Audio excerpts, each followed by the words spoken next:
عليكم ورحمة الله وبركاته. إن الحمد لله نحمده ونستعينه ونستغفره ونعوذ بالله من شرور أنفسنا ومن سيئات أعمالنا. من يهده الله فلا مضل له ومن يضلله فلا هادي له ونشهد أن لا إله إلا الله وحده لا شريك له ونشهد أن محمدا عبده ورسوله الذي أرسله بالحق بشيرا ونذيرا وداعيا إلى الله بإذنه وسراجا منيرا. أما بعد فقد قال الله تعالى في كلامه المجيد والفرقانه الحميد. أعوذ بالله من الشيطان الرجيم. بسم الله الرحمن الرحيم. وهو الذي يتوفاكم بالليل ويعلم ما زرعتم بالنهار ثم يبعثكم فيه لقضاء أجل مسمى ثم إليه مرجعكم ثم ينبئكم بما كنتم تعملون. وقال النبي صلى الله عليه وسلم لا يرحم الله من لا يرحم الناس أو كما قال عليه الصلاة والسلام. وقال الله تعالى في كلامه المجيد والفرقانه الحميد. أعوذ بالله من الشيطان الرجيم. إن الله وملائكته يصلون على النبي يا أيها الذين آمنوا صلوا عليه وسلموا تسليما. درود إبراهيم পড়ি اللهم صل على محمد وعلى آل محمد كما صليت على إبراهيم وعلى آل إبراهيم إنك حميد مجيد. اللهم بارك على محمد وعلى آل محمد كما باركت على إبراهيم وعلى آل إبراهيم إنك حميد مجيد. اللهم صل على محمد وعلى آل محمد كما صليت على إبراهيم وعلى آل إبراهيم إنك حميد مجيد. اللهم بارك على محمد وعلى آل محمد كما باركت على إبراهيم وعلى آل إبراهيم إنك حميد مجيد. بلغ الأولى بكماله كشف الدجى بجماله حسنت جميع خصاله صلوا عليه وعليه.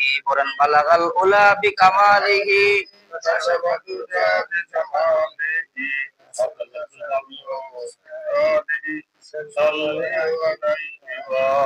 राहे मेरे मस्कन हवाली ये काबा बने मेरे मदफन दिया रे मदीना बलगल उला बिकमालिही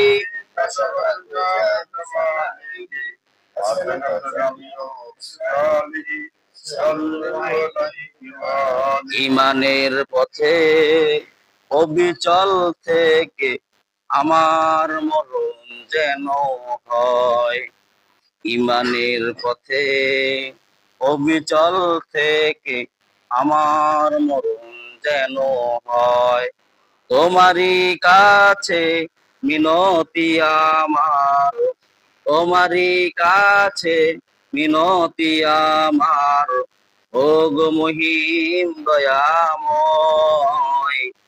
ইমানের পথে অবিচল থেকে আমার মরণ যেন হয়। ইমানের পথে অবিচল থেকে আমার মরণ যেন হয়। আলহামদুলিল্লাহ, সমস্ত প্রশংসা সেই মহান রব্বুল আলামিনের, যিনি আমাদের আরবি মাসের প্রথম মাস মুহররম মাস, বছরের শেষ মাস। যেমন ইংরেজি মাসের শেষ মাস হলো ডিসেম্বর মাস, ঠিক কিনা বলেন? বাংলার শেষের কি কি মাস বলে বলেন দেখি? হ্যাঁ, বৈশাখ মাস হলো বছরের বাংলা হলো প্রথম শুরু, আর এই আরবি মাস হলো মুহররম মাসের হলো প্রথম শুরু। মুহররম শব্দ হলো হারাম মাস। এখন আপনারা বলতে পারেন যে হুজুর হারাম মাস মানে কি? মানে এই মাসে রাসূল সাল্লাল্লাহু আলাইহি সাল্লাম যুদ্ধ ঘোষণাকে হারাম করেছিলেন, এই জন্য এই মাসটাকে কি বলা হয়? মুহররম মাস, মানে হারাম মাস। মানে এই মাসে যুদ্ধ করতেন না রাসূল সাল্লাল্লাহু আলাইহি সাল্লাম, নিষিদ্ধ ঘোষণা করতেন। বলা যে এই মাসে অনেক সাহাবী এবং অনেক পয়গম্বরগণ এই মাসে নাজাত পেয়েছে, বলেন না সুবহানাল্লাহ। হযরত ইউনূস আলাইহিস সালাম মাছের পেট থেকে এই মাসেই নাজাত পেয়েছেন। বলা হয় আশুরা, আশুরা মানে কি? আশুরা শব্দ হলো 10। তিলকা আশারাতুন কামিলা, 9 থেকে 10 আমি আল্লাহ পাক পরিপূর্ণ করে দিই, মুকাম্মাল করে দিই। মানে এই মাসেই হযরত মূসা আলাইহিস সালামও নাজাত পেয়েছেন, হযরত ইউনূস আলাইহিস সালাম মাছের পেট থেকে নাজাত পেয়েছেন, হযরত ইব্রাহিম আলাইহিস সালাম অগ্নিকুণ্ডে আগুন থেকে এই মাসে নাজাত পেয়েছেন, বলেন না সুবহানাল্লাহ। আর এই মাস হলো একটা বরকতিয়া মাস। এই মাসে হাসান হুসাইন, বলা হয়েছে যে হাসান হুসাইন রাদিয়াল্লাহু তাআলা আনহুমা, এরা দুইজন যখন যুদ্ধের ময়দানে গেছিলেন, আল্লাহ রাসূল যখন যুদ্ধ নিষিদ্ধ ঘোষণা করলেন, এই মাসে হাসান হুসাইনকে কেউ বিষ পান করে মারে ফেলা হয়েছে, এবং কি কাকে কাউকে কতল করে মারে ফেলা হয়েছে এই মাসে। এখন অনেকজন বিভ্রান্ত সৃষ্টি করতেছে যে এই মাসে যেহেতু হাসান হুসাইন রক্তপাত করে মারা গেছে, একজন বিষ খা মারা গেছে, এই জন্য বিষ খাও আর শৈল চটাও, এরকম আছে না নাই? এগুলো হারাম, সম্পূর্ণরূপে হারাম। এই সমস্ত কাজ করা বেদাত, হারাম।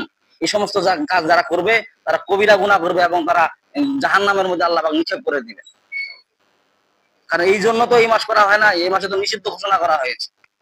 হ্যাঁ, আপনি এই মাসে নফল রোজা রাখতে পারেন আল্লাহর সন্তুষ্টর জন্য, কিন্তু বিশেষ করে হইলো এই মাসকে যে ওরা যা করছে আমি তাই করবো, এমন লোক আছে না নাই? ওদের নবীজি যা করছে তাহা আমরা করিব, কথাটা কত সুন্দর ভালো। আহলে কোরআন, আহলে হাদিস, কত রকমের আহলে লোক। আরে আল্লাহ, আহলে কোরআন মানে খালি কোরআনে মানে, হাদিস মানে না। আবার আহলে হাদিস আছে, ওই হাদিস মানে কোরআন মানে না। অথচ রাসূল বললেন যে কোরআন হাদিস দুটাই মানতে হবে, দুটাকে তোমরা কি করো? আঁকড়ে ধরো। কোন লোক আছে কোরআন ধরে হাদিস ধরে না, হাদিস ধরে কোরআন ধরে না, লামাজাবিরা। ওরা কোরআন মানে না, খালি হাদিস মানে হাদিস।